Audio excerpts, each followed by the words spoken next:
अयोध्या प्राणप्रतिष्ठा सोहळ्याचा उत्साह देशभर पाहायला मिळतो आणि याच पार्श्वभूमीवर राज्यातील अनेक मंदिरांना देखील आकर्षक रोषणाई करण्यात आलेली आहे, सजावट करण्यात आली. नागपूरच्या रामटेक मंदिराला देखील अशीच सजावट करण्यात आली. आढावा घेतलेला आहे तुषार कोहळेनं. पाहूया.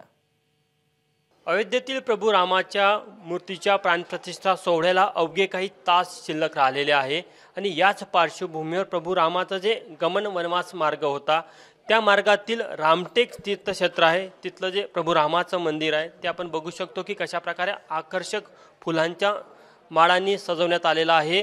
संत्रांची आरस देखील लावण्यात आलेली आहे आणि आतमध्ये प्रभू रामाची जी आपल्याला मूर्त पाहायला मिळते हे वनवासी प्रभू राम आहे. या मंदिराबद्दल, इथल्या मूर्तीबद्दल आणि इथल्या इतिहासाबद्दल आपण मंगेश पांडे हे आपले इथले पुजारी आपण त्यांना विचारूया. या मंदिराचा काय इतिहास आहे, कधी याचा पुनरुद्धार झाला? मुळात ही मंदिरं हजारो वर्षांपूर्वीची आहेत आणि नागपूरचे राजा भोसले त्यांनी याचा बऱ्यापैकी जीर्णोद्धार केला.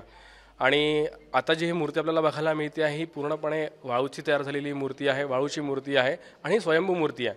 रामटेकच्या मागे एक सूर नदी म्हणून असते, त्या सूर नदीतनं जे रघुजीराजे भोसले प्रथम आहे त्यांना भगवंतांनी दृष्टांत दिला आणि त्यानंतर या मूर्तींची स्थापना झाली आहे.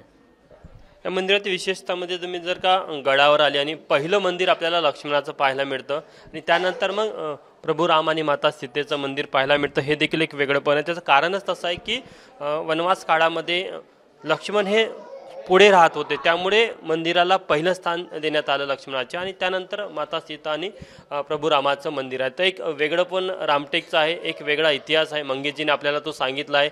ABP माझाच्या माध्यमातून आम्ही महाराष्ट्राच्या दर्शकांसाठी हा घेऊन आलो आहे. कॅमेरामॅन व्यंकटेश नायडूसह तुषार कोहळे, ABP माझा, रामटेक, नागपूर. ABP माझा, उघडा डोळे बघा नीट.